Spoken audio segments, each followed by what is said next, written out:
नमस्ते बच्चों, कैसे हो सभी। आ जाइए, जल्दी से जुड़ जाइए हमारे साथ, फिर हम शुरू कर रहे हैं। आ जाओ बच्चों, आ जाओ, शाबाश। हाँ, जितना जल्दी जुड़ सकते हो जुड़ जाओ, फिर हम शुरू करेंगे, ठीक है। चलिए, हम शुरू करते हैं। शुरू करने से पहले आपको बता देता हूँ कि मैं आज हिंदी विषय पढ़ाने वाला हूँ। हिंदी विषय में जो पाठ है, आपके अध्याय हैं, या यूं कहें गद्य खंड हैं, उन गद्य खंड में से किसी एक पाठ को हम समझने वाले हैं, ठीक है। एक सेकंड बच्चों, एक सेकंड।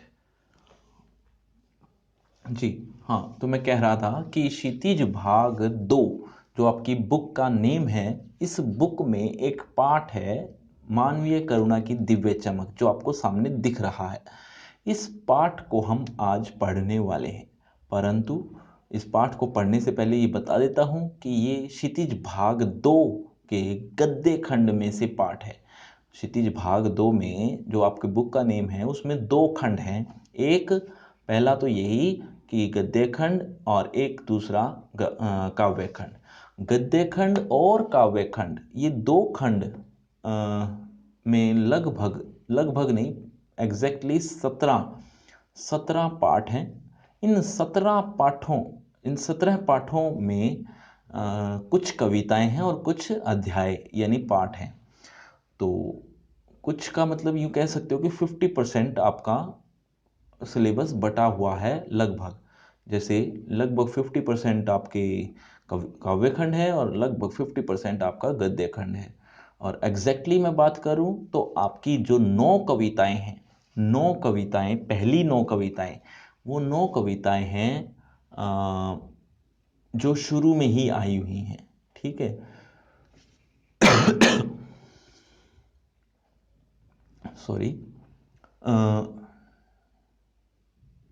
तो 9 कविताएं होने के बाद आपका गद्य खंड शुरू हो जाता है, जो 10वें पाठ से है। पहला पाठ 10वां नेताजी का चश्मा, उसके बाद लखनवी अंदाज, सॉरी, बाल गोविंद भगत, फिर तीसरे नंबर पर लखनवी अंदाज, और चौथे नंबर पर मानवीय करुणा की दिव्य चमक, जो आज हम पढ़ने वाले हैं।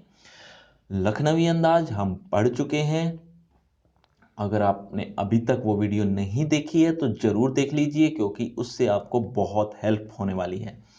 फिर हम वो पाठ था 12 नंबर का पाठ था वो लखनवी अंदाज। आज हम पाठ पढ़ेंगे पाठ नंबर 13, ठीक है, मानवीय करुणा की दिव्य चमक, जो आपको आज पढ़ने को मिलेगा। परंतु इस पाठ को पढ़ने से पहले मैं आपको मेरे बारे में बता देता हूँ कि मेरा नाम आशीष है, और मेरी जो योग्यता है वो हिंदी विषय से एमए का हो, स्नातकोत्तर का हो, बात एक ही है। तो हिंदी विषय से एमए और बीएड है, ठीक है। और मैंने कुछ कम्पिटिटिव एग्ज़ाम भी दिए हैं, जिसमें मेरा एचटेट और रीट एग्ज़ाम क्लियर है। एचटेट और रीट एग्ज़ाम क्लियर हैं। और मैं अपने एक्सपीरियंस की बात करूं तो मुझे 11 वर्षों का अनुभव है, 11 वर्षों का, ठीक है। चलिए, 11 वर्षों में मैंने ज़्यादातर टीचिंग जो की है वो मैंने 9वीं कक्षा से 12वीं कक्षा तक के विद्यार्थियों को हिंदी विषय पढ़ाया है। चलिए, अब हम आगे बढ़ते हैं।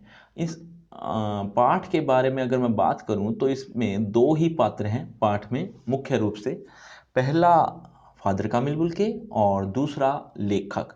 लेखक का तो पाठ ही बता रहा है, पाठ में अपने बारे में थोड़ा बहुत बता देता है, तो इसीलिए वो पात्र हैं कह सकते हो। अदरवाइज तो उन्होंने पूरे पाठ में फादर कामिल बुल्के के बारे में ही बताया है। फादर कामिल बुल्के कौन थे, इसके बारे में मैं अभी जिक्र करता हूँ, अभी बताता हूँ। क्यों चाह रहा हूँ, मैं बताना इसीलिए चाहता हूँ क्योंकि अगर आप ये जो मैं बातें बता रहा हूँ फादर कामिल बुल्के के बारे में, या यूं कहें कि शॉर्ट जो समरी बता रहा हूँ पाठ के बारे में, वो अगर आप सुन लेते हो ध्यान से तो आपको मैक्सिमम पार्ट समझ में आ जाएगा। और अगर बीच बीच में कुछ समझ में नहीं आ रहा तो कमेंट जरूर कीजिएगा, आपको रिप्लाई मिल जाएगा। ठीक है, जैसा जितना जल्दी हो सकेगा। चलिए अब हम बढ़ते हैं आगे की ओर।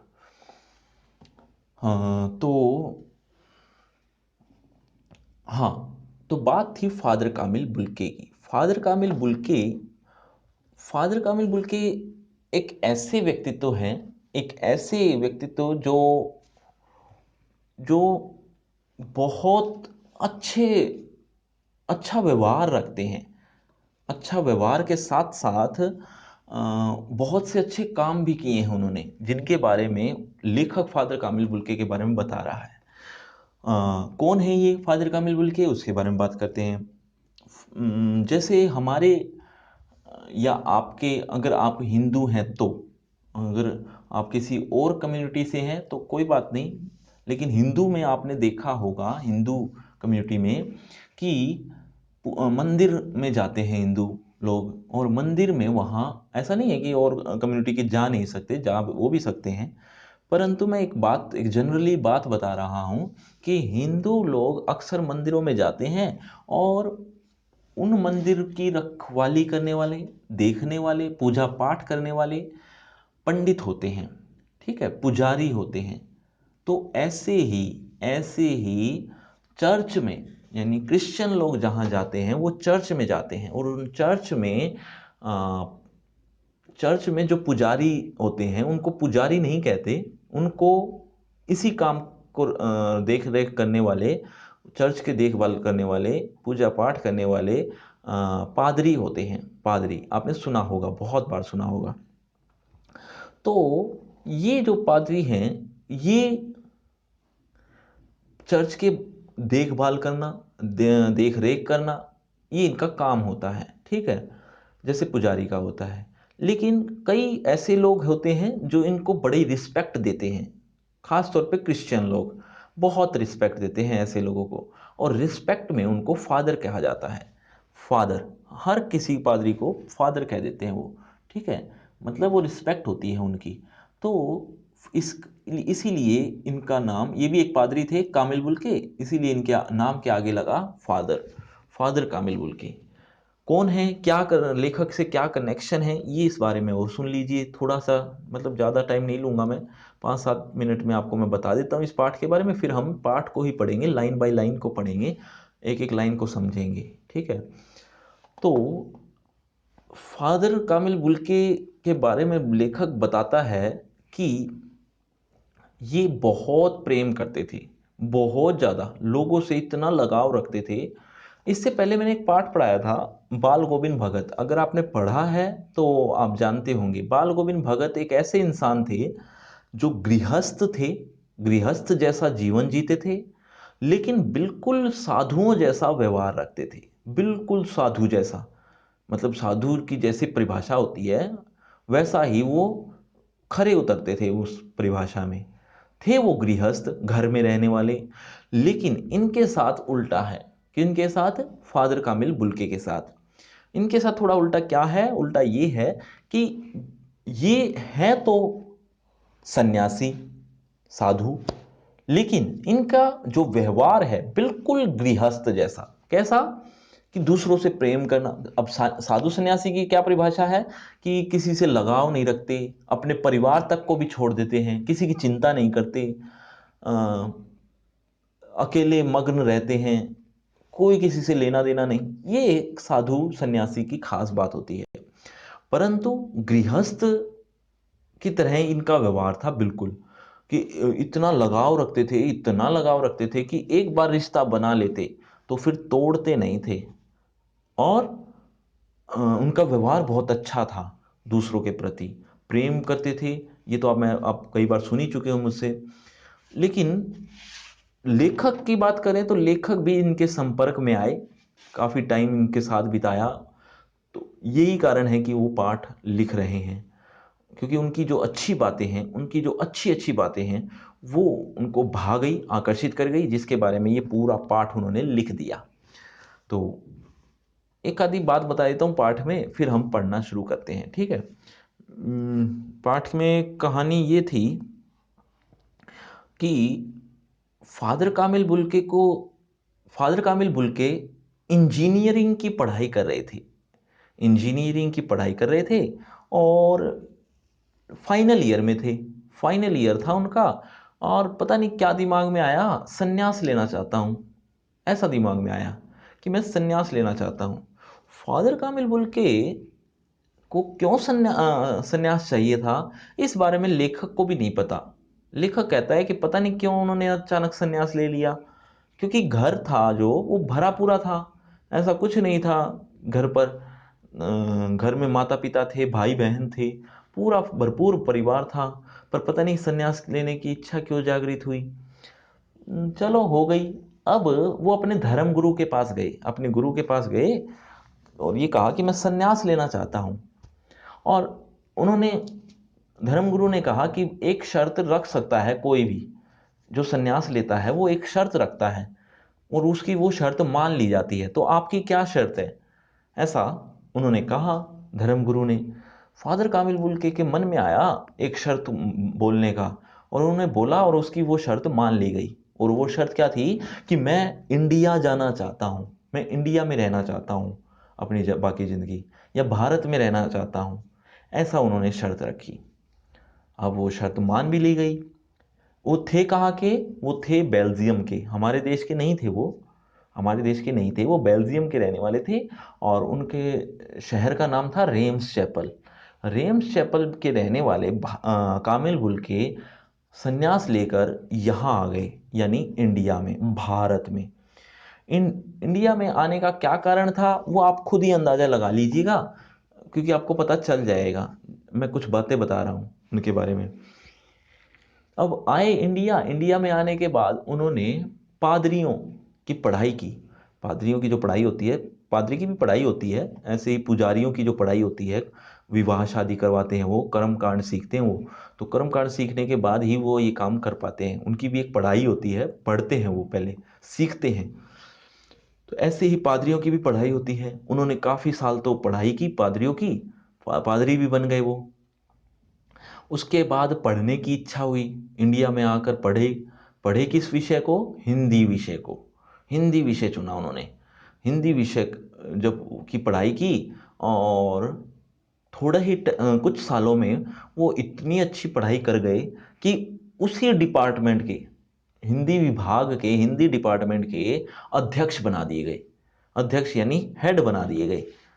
तो और हिंदी को राष्ट्रभाषा के रूप में देखना चाहते थे। कौन, फादर कामिल बुल्के। फादर कामिल बुल्के हिंदी को राष्ट्रभाषा के रूप में देखना चाहते थे। और देखना तो क्या चाहते थे कि क्योंकि उससे पहले राष्ट्रभाषा नहीं थी, हमारी हिंदी राष्ट्रभाषा वो नहीं थी, वो देखना चाहते थे हिंदी को राष्ट्रभाषा के रूप में। और जितने भी मंच मिलते, जितने भी स्टेज मिलती उनको, उसमें बस यही एक तकलीफ बयां करते कि हिंदी को राष्ट्रभाषा के रूप में होना चाहिए। कुछ लोग ऐसे भी थे जो उनका साथ देते, लेकिन कुछ एक लोग ऐसे भी थे जो उनके खिलाफ रहते, या यूं कह सकते हो कि वो हिंदी के खिलाफ थे। हालांकि थे वो भारतवासी ही, थे वो हिंदी वाले ही, लेकिन वो हिंदी के ही खिलाफ थे। तो ऐसे लोगों पर बड़ा झुंझलाहट होती, फादर कामिल बुल्के को थोड़ा दुख होता। तो बस करते क्या, पर यूं है कि वो जब भी जितना, जब भी उनको टाइम मिलता, जब भी उनको समय मिलता, वो इसी प्रयास में लगे रहते कि हिंदी राष्ट्रभाषा बन जाए। हालांकि आखिरकार वो हिंदी राष्ट्रभाषा बनी भी। तो ये थी फादर कामिल बुल्के के बारे में। अब हम एक एक लाइन पढ़ेंगे। एक दो बातें और याद आ गई। एक बात कि उन्होंने हिंदी भाषा से, हिंदी भाषा से, हिंदी भाषा में काफ़ी कुछ अनुवाद किए, सॉरी अनुवाद कह रहा हूँ, काफ़ी कुछ लिखा, काफ़ी कुछ लिखा। और कई चीज़ जो इंग्लिश में थी या किसी और भाषा में थी, उसको ट्रांसलेट किया। किसमें, हिंदी भाषा में, हिंदी भाषा में ट्रांसलेट करके लिखा। उन्होंने क्या क्या किया वो सुनो। एक तो उन्होंने रचना की राम कथा उत्पत्ति और विकास, इस नाम का रचना की। ये एक्चुअल में रामायण है एक तरह की, रामायण का ही शोध प्रबंध किया। शोध प्रबंध करना मतलब इम्प्रूवमेंट करना या मॉडिफिकेशन करना, उसका थोड़ा सा सुधार देना, उसका शोध प्रबंध किया हिंदी में। ब्लू बर्ड एक नाटक था, ब्लू बर्ड जो किसी ने लिखा था, ब्लू बर्ड। तो उसका भी हिंदी में अनुवाद किया, ट्रांसलेट किया नीलपंछी के नाम से, नीलपंछी के नाम से। और एक डिक्शनरी भी लिखी, इंग्लिश हिंदी डिक्शनरी, मतलब उन्होंने बनाई। तो ऐसे और भी न जाने कितनी रचनाएं की उन्होंने, जो हिंदी विभाग से, हिंदी भाषा में की थी। तो आप समझ गए होंगे हिंदी भाषा से कितना लगाव था उनका, बहुत लगाव था। शायद यही कारण रहा हो कि बेल्जियम से वो भारत आ गए, शायद ये कारण रहा हो, पक्का नहीं कह सकते, क्योंकि पाठ में भी कहीं नहीं लिखा हुआ कि वो हिंदी की वजह से ही यहाँ इंडिया आए थे। वो तो खैर पता नहीं, उनके मन की बात है। लेकिन बस फादर कामिल बुल्के के बारे में आखिरी लाइन यही बोलना चाहूँगा कि उनका सबके प्रति इतना प्रेम था, इतना लगाव था, जिसकी कोई हद ही नहीं थी। ठीक है, मतलब बहुत ज़्यादा प्रेम, बहुत ज़्यादा लगाव, बहुत ज़्यादा, हद से ज़्यादा कह सकते हो। ठीक है, तो यही अंतिम बात थी जो मैंने बतानी थी फादर कामिल बुल्के के बारे में। अब जो हम पढ़ने जा रहे हैं वो पढ़ेंगे पाठ। ठीक है, पाठ को शुरू करने से पहले मैंने ये बातें बताई दी आपको, फादर कामिल बुल्के कौन है, लेखक कौन है, ये सब बातें होने के बाद अब मानवीय करुणा की दिव्य चमक, इस पाठ पर आते हैं, जिसको हम एक एक लाइन को समझेंगे, एक एक लाइन को पढ़ेंगे। अच्छा, इसके लेखक का नाम मैंने शायद नहीं बताया। इनके जो लेखक का नाम है सर्वेश्वर दयाल सक्सेना, ये लेखक का नाम है, याद रख लेना बच्चे। ठीक है, सर्वेश्वर दयाल सक्सेना ने ये रचना की थी, जिसका नाम रखा था मानवीय करुणा की दिव्य चमक। इस पाठ को जिन्होंने लिखा हो उसका नाम तो आप जान गए हो, लेकिन ये पाठ का नाम क्यों रखा, इसका क्या मतलब है, इसको भी हमें जानना है। क्योंकि अगर आपने इस पाठ के नाम के अर्थ को ही नहीं जाना तो फिर शायद बेकार हो गया ये चीज़ें समझने का। और जितने भी बच्चे बाद में जुड़ रहे हैं या जुड़ चुके हैं, उन सबको बताऊंगा कि आप शुरू से वीडियो देखिए, अदरवाइज आपको समझ में नहीं आएगा पाठ।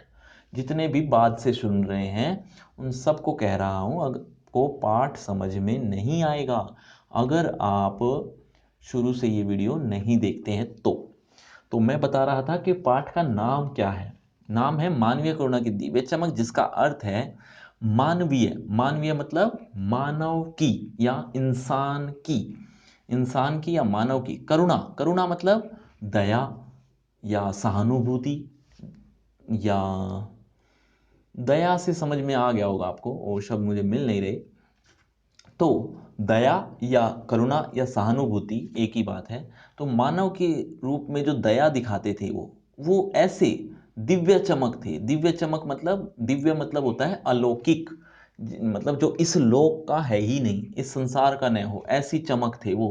कौन? फादर कामिल बुल्के, जिनके अंदर मानवीय करुणा भरी हुई थी, भरी पड़ी थी। मानव यानी इंसान के प्रति जो दया भावना दिखाते थे वो बहुत भरी हुई थी, जिसके कारण उनको दिव्य चमक कहा गया। समझ में आया पाठ का नाम? अगर समझ में आया हो तो कमेंट में जल्दी से यस करिए, जल्दी से, अभी अगर समझ में आ गया हो तो। अगर समझ में नहीं आया तो नो कर सकते हो आप, नो नहीं आया, फिर हम आगे बढ़ते हैं। चलिए, हाँ, तो बात कर रहा था शुरुआत से कि फादर को जहरबाद से नहीं मरना चाहिए था। अब ये जहरबाद क्या है? एक जहरीला जख्म है, जिसको लेखक ने जहरबाद कहा है। जहरबाद एक जहरीला जख्म होता है। तो फादर को जहरबाद से नहीं मरना चाहिए था। क्यों नहीं मरना चाहिए था? क्योंकि जो उनके अंदर अमृत भरा हुआ है, अमृत कैसा? मीठे पानी का, मीठा प्रेम भरा हुआ है, प्रेम को अमृत कहा है। वो जो अमृत भरा हुआ है, इस अमृत को लोगों पर छिड़कते थे। कौन? फादर कामिल बुल्के। इस अमृत को यानी प्रेम को वो छिड़कते थे, और अंदर बहुत प्रेम भरा हुआ था जो बाहर निकालते थे वो। तो प्रेम ही प्रेम था उनके शरीर में, अमृत ही अमृत भरा हुआ था। तो उनकी मौत जहर से क्यों हो? मतलब उनकी मौत जहर से क्यों हुई? जिनके अंदर अमृत भरा हुआ हो। अमृत और जहर ऑपोजिट वर्ड है। तो ये बात किस ईश्वर से जाकर पूछें, किस भगवान से जाकर पूछें? ऐसा लेखक थोड़ा दुख प्रकट करता है ऐसा कहते हुए। देखो, फादर को जहरबाद से नहीं मरना चाहिए था, जिसकी रगों माने नसों में दूसरों के लिए मिठास भरे अमृत के अतिरिक्त और कुछ नहीं था, उसके लिए इस जहर का विधान क्यों हो? उसके लिए इस जहर का विधान क्यों हुआ?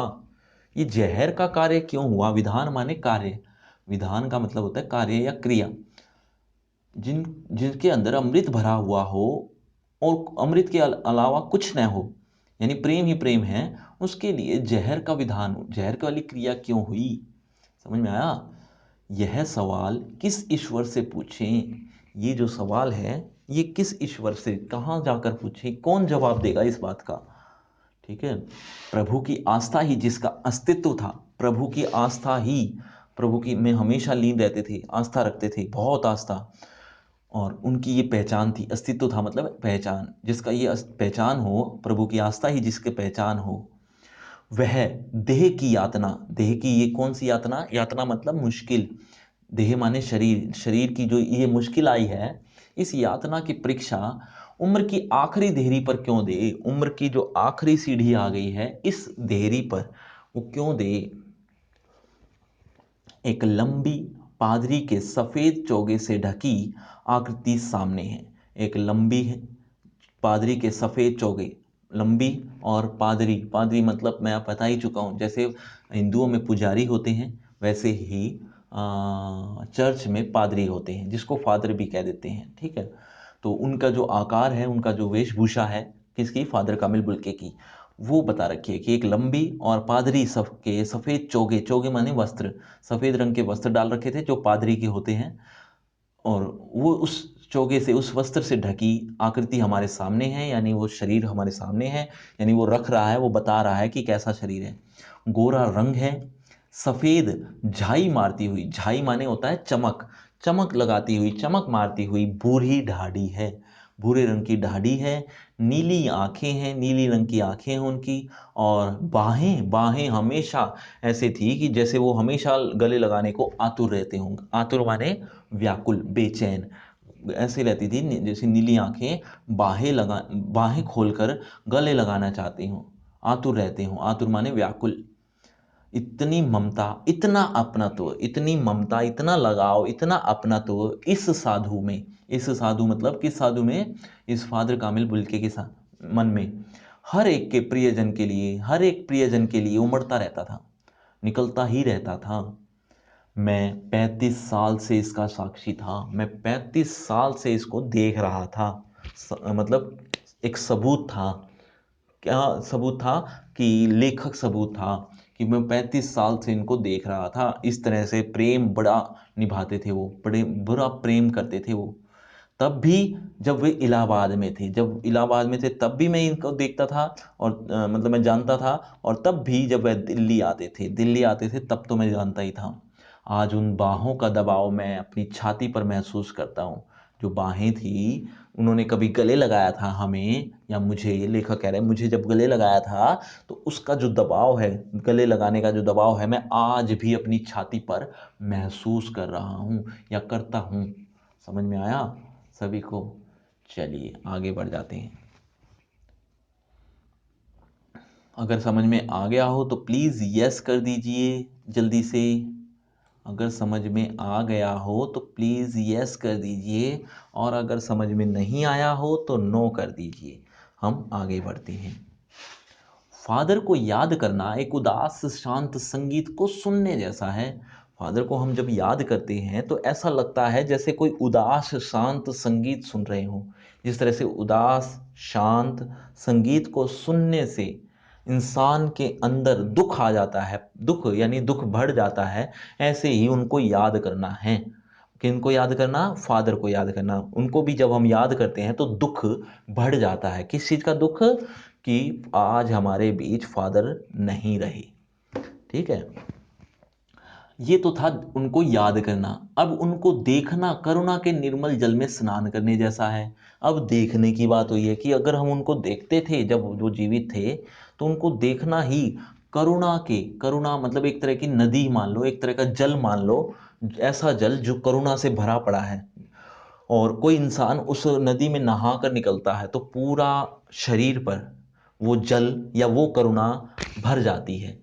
तो उनको देखना ही ऐसे जल से नहाने के बराबर था जैसे हम करुणा में नहा गए हों, यानी हमारे पूरे शरीर में करुणा ही भर जाती थी। यानी सामने वाला बहुत दया दिखाते थे। कौन? सामने वाले कौन? फादर कामिल बुल्के।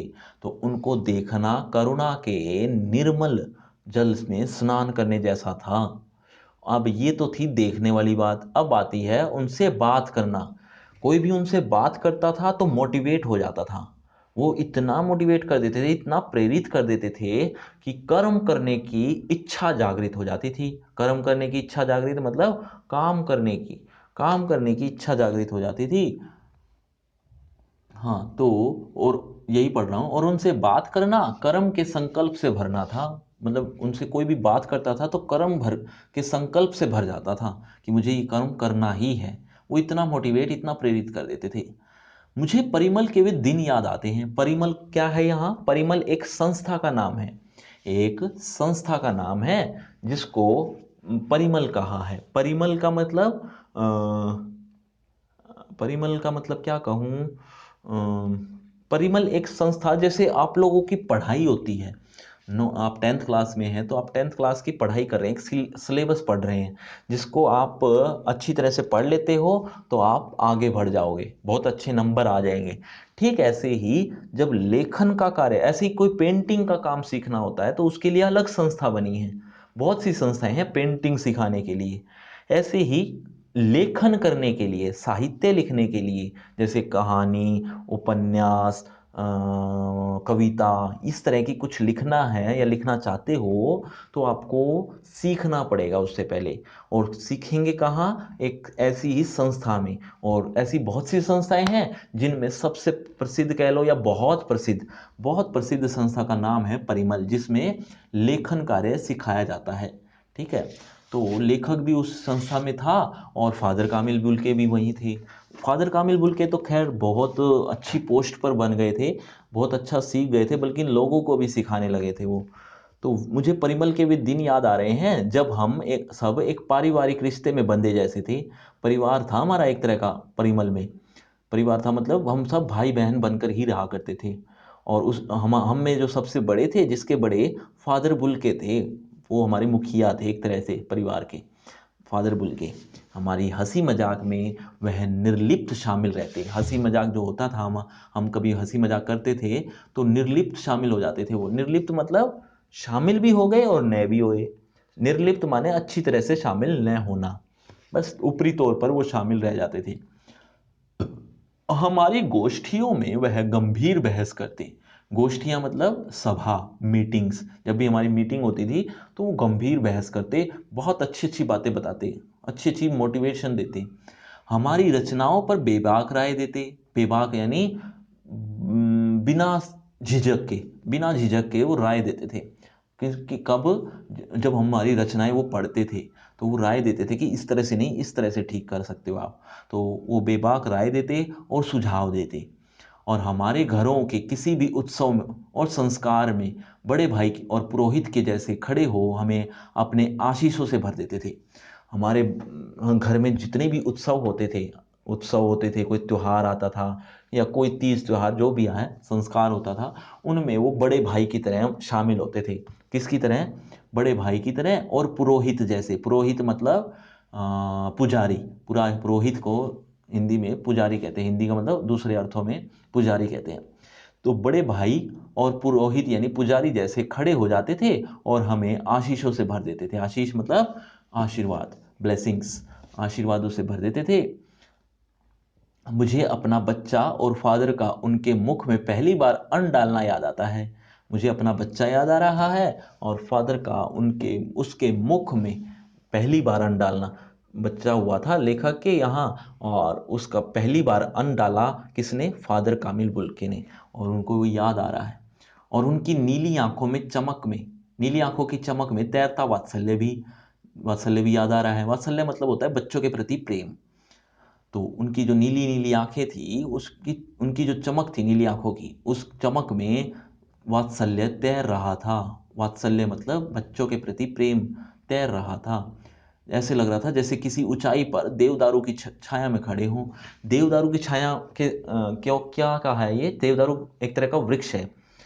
देवदारू एक वृक्ष का नेम है, वृक्ष का नाम है, ठीक है। उसकी खासियत क्या होती है? वो एक तो बड़ा होता है, बहुत ऊंचाई पर होता है, और दूसरा घना होता है, छाया देता है बहुत।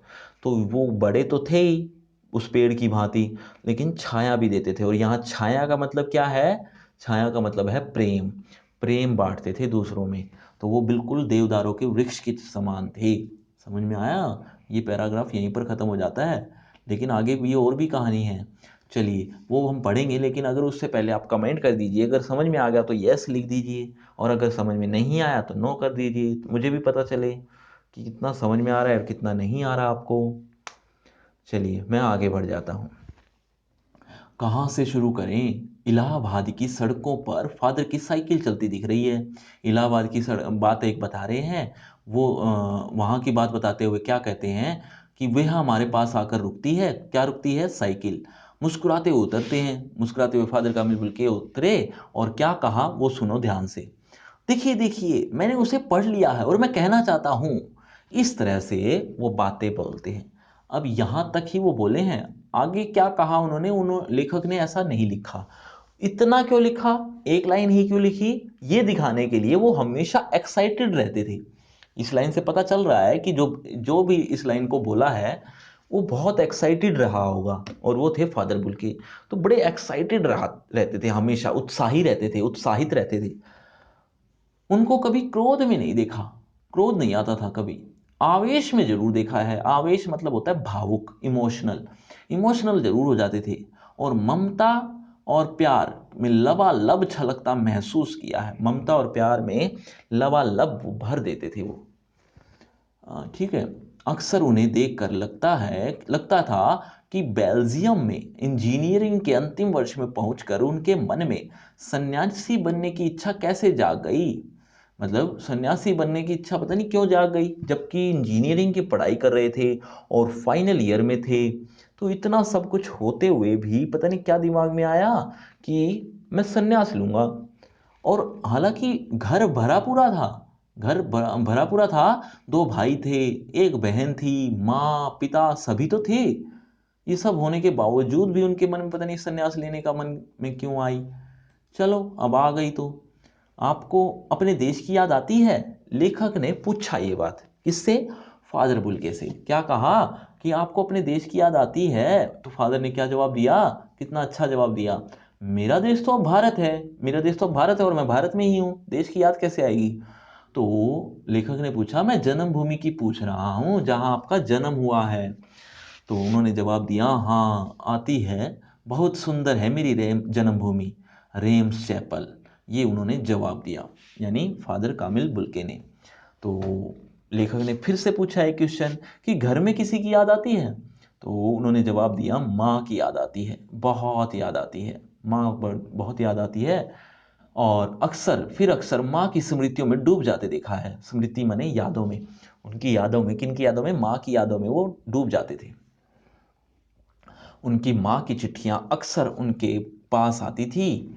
अपने अभिन्न मित्र डॉक्टर रघुवंश को वह उन चिट्ठियों को दिखाते थे। उनके एक अभिन्न मित्र थे। मित्र का नाम क्या था? डॉक्टर रघुवंश। डॉक्टर रघुवंश थे जो उन चिट्ठियों को वो दिखाते थे। पिता और भाइयों भाइयों के लिए बहुत लगाव मन में नहीं था। पिता और भाई जो थे उनके मन में इतना लगाव नहीं था, इतना कितना जितना माँ के प्रति था। ठीक है। पिता व्यवसायी थे। व्यवसायी थे कौन? किसके पिता की बात हो रही है? ये फादर कामिल बुल्के की बात हो रही है। तो उनके जो पिता थे वो व्यवसायी थे, यानी बिजनेसमैन थे। एक भाई वहीं पादरी हो गया। एक भाई जो था वो वहीं पर पादरी हो गया था। पादरी यानी एक तरह का पुजारी बन गया था। चर्च में पुजारी पादरी होते हैं। एक भाई काम करता है और जो दूसरा भाई है, भाई कितने थे? दो भाई थे, वो काम करता है। दूसरा भाई, उसका परिवार भी है। और जो बहन की बात करें तो बहन बड़ी सख्त और जिद्दी थी। जो फादर कामिल बुल्के की जो बहन थी वो सख्त और जिद्दी थी। बहुत देर से उसने शादी की। बहुत टाइम के बाद उन्होंने शादी की। फादर को एक आध बार उसकी शादी की चिंता व्यक्त करते हुए उन दिनों देखा था। वो बड़े चिंतित होते थे फादर कामिल बुल्के किस बात को लेकर कि मेरी बहन की शादी का क्या होगा, तो क्योंकि वो करना नहीं चाह रही है, ऐसा उनको चिंता हो जाती थी। भारत में बस जाने के बाद भारत में आने के बाद 2 या 3 बार तो वो अपने परिवार से मिलने भारत से बेल्जियम भी गए थे। भारत से बेल्जियम भी गए थे वो 2-3 बार मिलने, जब से वो भारत में आए थे। अब लेकिन मैं तो सन्यासी हूं, ये कौन बोला? ये बोले फादर कामिल बुल्के। फादर कामिल बुल्के बोले कि मैं तो सन्यासी हूं। मतलब ये बातें क्यों कही उन्होंने? ये इसीलिए कही क्योंकि जो लेखक ऊपर कन्वर्सेशन चल रही थी ना लेखक की, उसी कन्वर्सेशन में यानी बातचीत में एक बात और भी पूछ ली होगी। लेखक ने बताया नहीं, खैर लेखक ने बीच में क्या बात हो रही है, लेकिन उन्होंने जवाब दिया एक बात का कि मैं तो सन्यासी हूं। तो लेखक ने पूछा, आप सब छोड़कर क्यों चले आए? ये सब कुछ छोड़कर क्यों आ गए? अचानक सन्यास लेने का मन क्यों हुआ? तो फादर कामिल बुल्के ने क्या जवाब दिया? प्रभु की इच्छा थी। प्रभु की इच्छा थी, मतलब वही उनकी इच्छा थी तो मैंने सन्यास ले लिया। वह बालकों की सी सरलता से मुस्कुरा कर कहती, बालकों की हमने बच्चे जैसी सरलता से मुस्कुराते और कह देते। कौन? फादर कामिल बुल्के। ये फादर कामिल बुल्के हैं जिनका आप चित्र देख रहे हैं। अच्छा, कई बार ऐसा आपके साथ भी हुआ हो कि आप लोग शरारत कर देते हो, या पड़ोस में आपने सुना हो पड़ोस के बच्चों ने कभी शरारत कर दी हो, तो अक्सर माँ बाप कह देते हैं कि ये लड़का तो गया हाथ से, अब ये मेरे हाथ में नहीं आने वाला, ऐसा बोल देते हैं। कई बार ऐसा हो जाता है, आपने भी सुना होगा।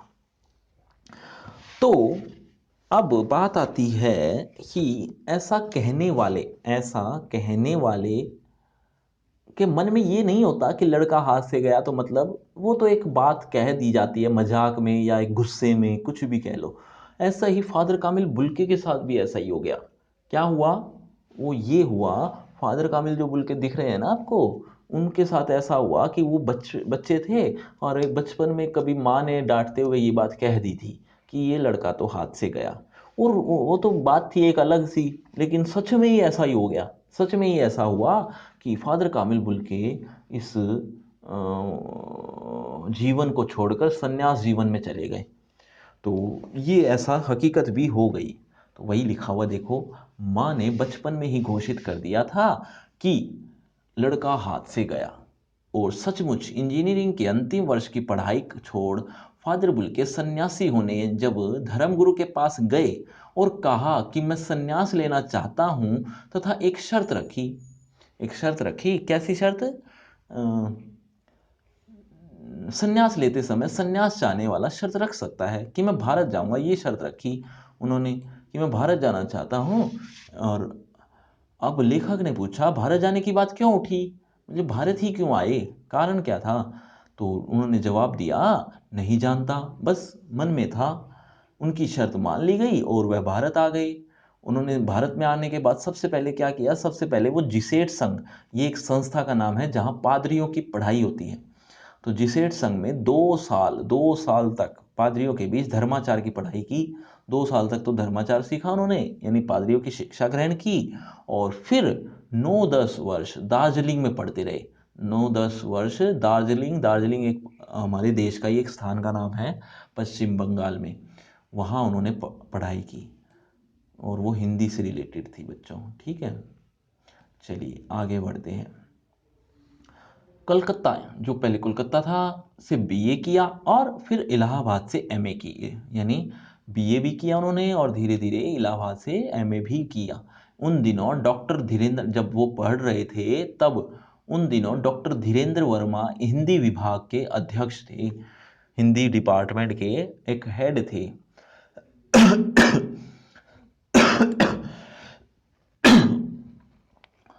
सॉरी। शोध प्रबंध प्रयाग विश्वविद्यालय, ये एक यूनिवर्सिटी का नाम, विश्वविद्यालय यूनिवर्सिटी को कहते हैं हिंदी में विश्वविद्यालय। प्रयाग विश्वविद्यालय एक यूनिवर्सिटी का नाम है। उन्होंने वहाँ शोध किया किस बात का? कि एक हिंदी विभाग में रहकर 1950 में एक शोध प्रबंध पूरा किया। नाम क्या रखा? रामकथा उत्पत्ति और विकास। रामकथा उत्पत्ति और विकास, ये नाम रखा। परिमल में उसके अध्याय पढ़े गए। किसके अध्याय पढ़े गए? परिमल एक संस्था का नाम है, जैसा मैं पहले ही बोल चुका हूँ। और अध्याय किसके पढ़े गए? राम कथा उत्पत्ति और विकास के, इसके अध्याय उन्होंने पढ़े। फादर ने मातृलिंग, ये एक रचनाकार है, यानी एक नाटक लिखते हैं, एक आदमी है, एक आदमी का नाम है मातृलिंग, जिन्होंने एक नाटक लिखा था बहुत अच्छा। कौन सा, क्या नाम रखा था? प्रसिद्ध नाटक लिखा था जिसका नाम था ब्लू बर्ड। Blue bird. उनका रूपांतरण भी किया, रूपांतरण यानी हिंदी में रूपांतरण किया, और हिंदी में रूपांतरण करने के बाद उन्होंने नाम रखा उसका नील पंछी। ब्लू बर्ड को हिंदी में नील पंछी के नाम से उन्होंने रख दिया, ठीक है। और उसके बाद उन्होंने सेंट जेवियर्स कॉलेज रांची में, जो रांची में है, हिंदी और संस्कृत विभाग के विभागाध्यक्ष हो गए, यानी वो विभाग के अध्यक्ष बना दिए गए। विभागाध्यक्ष का मतलब है विभाग प्लस अध्यक्ष। विभाग मतलब डिपार्टमेंट, अध्यक्ष माने हेड, उस डिपार्टमेंट के हेड बना दिए गए, यानी हेड ऑफ द डिपार्टमेंट बना दिए गए। और वो डिपार्टमेंट किस चीज़ का था? संस्कृत हिंदी का, ठीक है। और उन्होंने हिंदी में क्या क्या किया वो भी आगे लिखा हुआ है। और यहीं उन्होंने अपना प्रसिद्ध अंग्रेजी हिंदी कोश तैयार किया। अंग्रेजी हिंदी कोश मतलब ऐसा कोश, ऐसी डिक्शनरी, कोश मतलब डिक्शनरी, जो अंग्रेजी हिंदी थी। और बाइबल का अनुवाद भी किया, बाइबल को हिंदी में भी रूपांतरित किया, ठीक है। और वहीं बीमार पड़े, पटना आए, दिल्ली आए और चले गए, दिल्ली आए और चले गए। चले कहाँ गए? भगवान के पास, यानी उनकी मृत्यु हो जाती है। 47 वर्ष देश में रहे, 47 वर्षों देश में रहकर, यानी भारत में रहकर, और उनकी जो टोटल उम्र थी वो 73 वर्ष की जिंदगी थी, यानी लगभग 20 से 25 साल उन्होंने बेल्जियम में गुजारे, बाकी के 47 वर्ष इंडिया में गुजारे। तो ये थी बातें। लेकिन अभी पाठ खत्म नहीं हुआ है बच्चों, ठीक है, अभी थोड़ा सा और बाकी है, उसको ध्यान से सुनते चलिए, क्योंकि आधे से ज़्यादा पाठ हो चुका है। अगर समझ में नहीं आया तो ज़रूर कमेंट कीजिए जल्दी से जाकर कि नहीं आ रहा समझ, और जो समझ में आ गया है तो यस कर दीजिए। और अगर आप जो बाद में जुड़े हैं बच्चे, उन सबको कहना चाहूँगा, बच्चों ध्यान से सुनो एक बात को, कि अगर आप बाद में जुड़े हैं तो आप शुरू से वीडियो को देखिए। इससे क्या होगा? इससे आपको समझ में आएगा, अदरवाइज बीच में आपको समझ में नहीं आएगा। तो आप वीडियो को बिल्कुल स्टार्टिंग से देखिए, तब आपको समझ में आना शुरू हो जाएगा। चलिए, फादर बुल्के संकल्प से सन्यासी थे, लेकिन कभी कभी लगता है मन से सन्यासी नहीं थे। रिश्ता बनाते थे तो तोड़ते नहीं थे, कभी कभी रिश्ता बना भी लेते थे तो वो कभी तोड़ते नहीं थे। दसियों साल बाद मिलने के बाद भी, दसियों साल बीत जाते थे, यानी बहुत वर्ष बीतने के बाद भी उनकी गंध महसूस होती थी। महसूस होती थी किस चीज़ की गंध? कि उन्होंने हमें गले लगाया था, उन्होंने हमें प्रेम दिखाया था, ठीक है। वह जब भी दिल्ली आते जरूर मिलते, लेखक से जरूर मिलते जब भी वो दिल्ली आते। खोज कर, समय निकाल कर, गर्मी हो चाहे सर्दी हो, बरसात हो, झेल कर जरूर मिलते। चाहे 2 मिनट के लिए ही मिले, लेकिन मिलते जरूर थे। यह कौन सन्यासी करता है? ऐसा कौन सन्यासी करता है? उनकी चिंता हिंदी को राष्ट्रभाषा के रूप में देखने की थी। उनकी जो चिंता थी वो हिंदी को राष्ट्रभाषा के रूप में देखना चाहते थे। और जब भी मंच पर मौका मिलता, स्टेज पर मौका मिलता, तो हर मंच से इसकी तकलीफ बयां करते, तकलीफ बताते कि हिंदी राष्ट्रभाषा के रूप में नहीं है, इसका क्या नुकसान है। और इसके लिए अकाट्य तर्क देते, तर्क माने लॉजिक रखते, सिर्फ बात कहना ही नहीं, उसको साबित भी करते थे। अकाट्य माने जिसको कोई काट नहीं सकता था, ऐसे अकाट्य तर्क देते। बस इसी, अकाट्य का मतलब जिसको कोई काट नहीं सके, बस इसी एक सवाल पर झुंझलाते उन्हें देखा है। झुंझलाते मतलब थोड़ा गुस्सा जरूर हो जाते थे। कब? जब हिंदी वालों द्वारा हिंदी की उपेक्षा पर दुख करते उन्हें पाया है।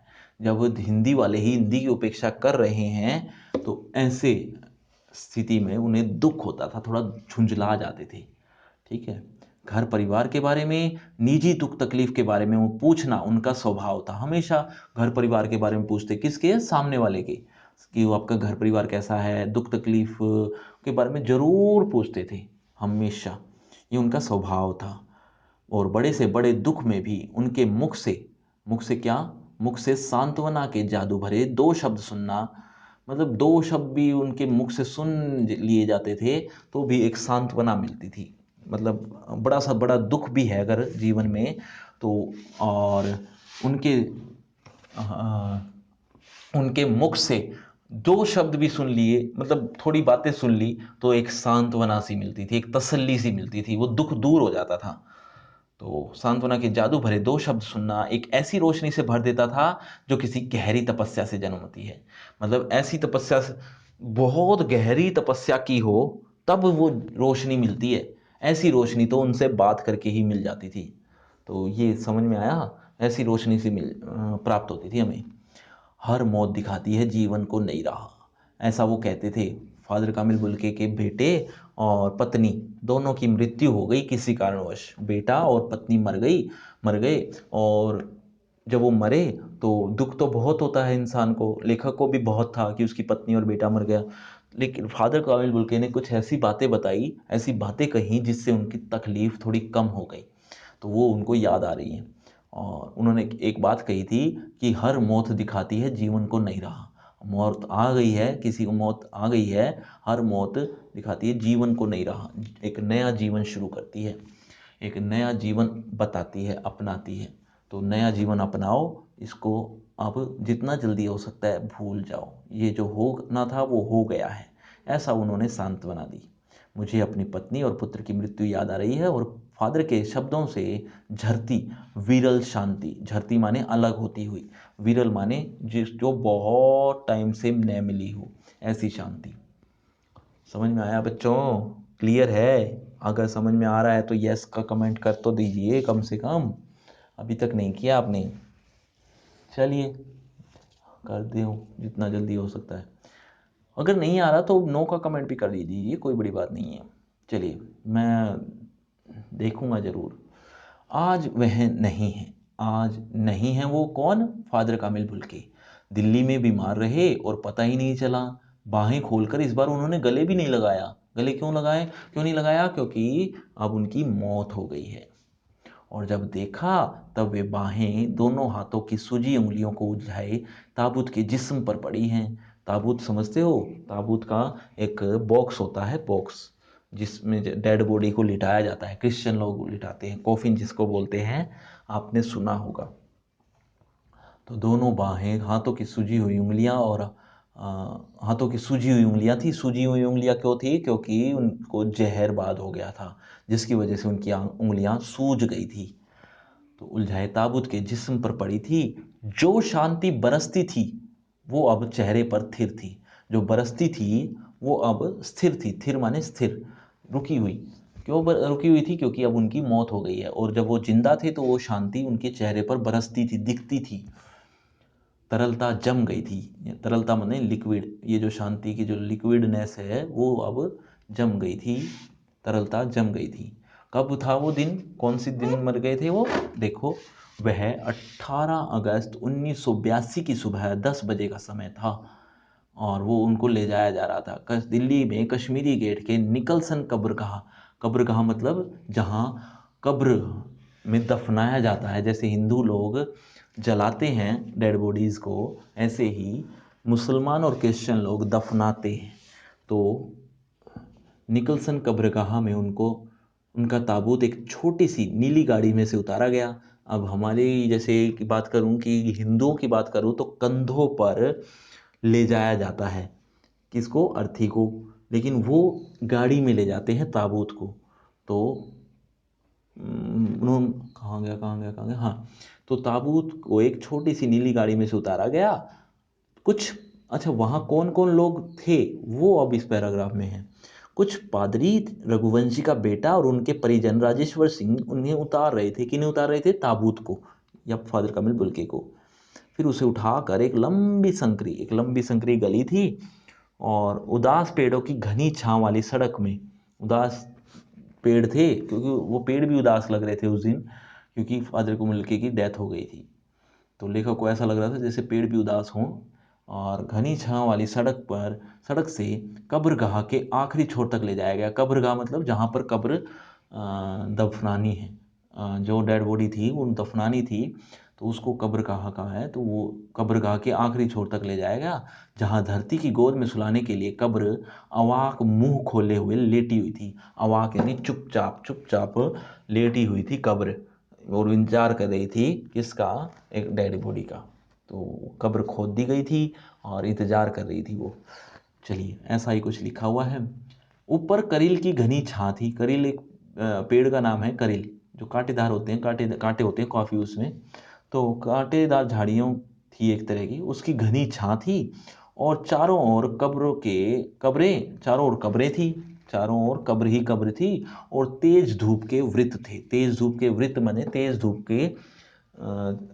धूप पड़ रही थी। वृत्त माने गोला, गोला मतलब सर्कल, ठीक है। अच्छा, वहाँ कौन कौन लोग थे जो उनकी मौत पर आए थे?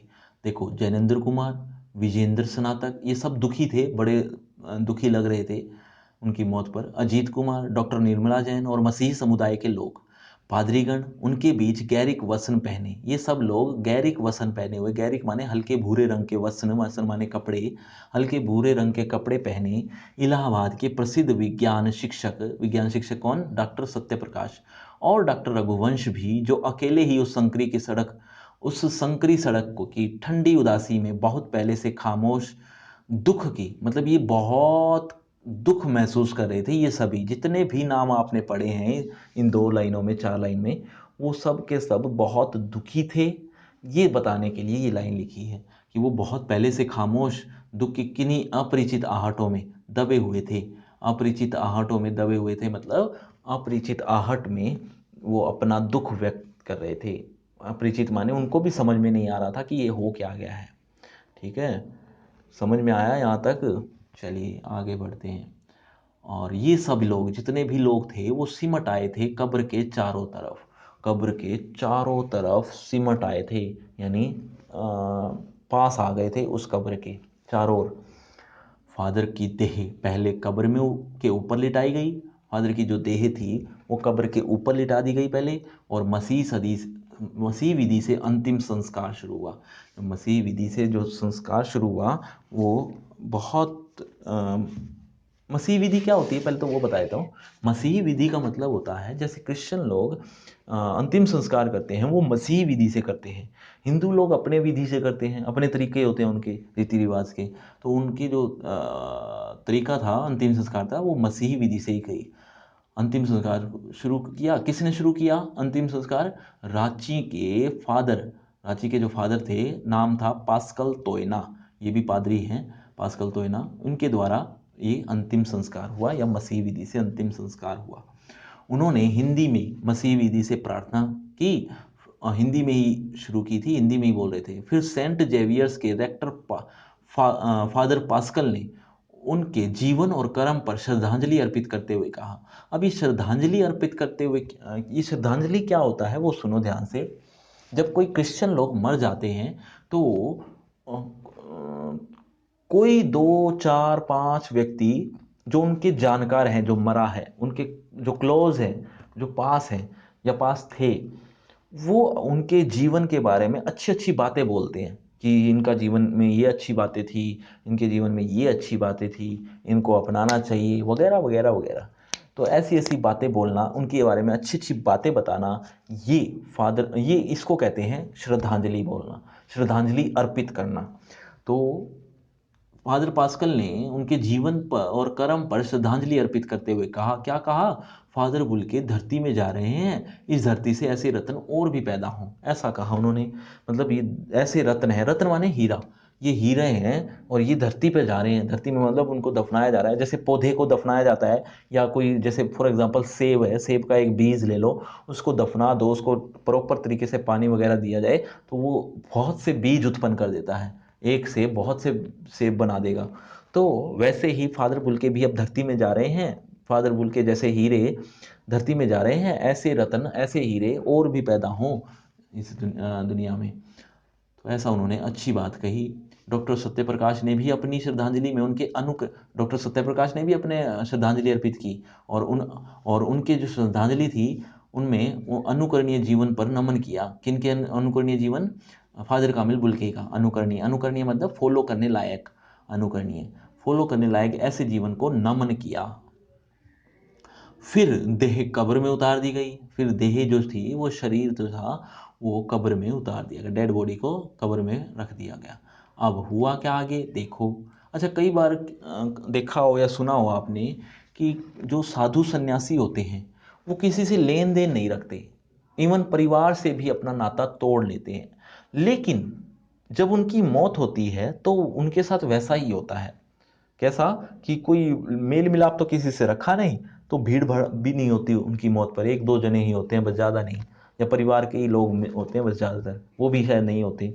जब वो मरते हैं तो पता भी नहीं चलता है कई बार तो लेकिन ये एक ऐसे सन्यासी थे, इनके मरने पर इतनी भीड़ थी जिसकी कोई हद ही नहीं थी, मतलब गिनती ही नहीं थी, मतलब इतने लोग दुखी थे, परेशान थे।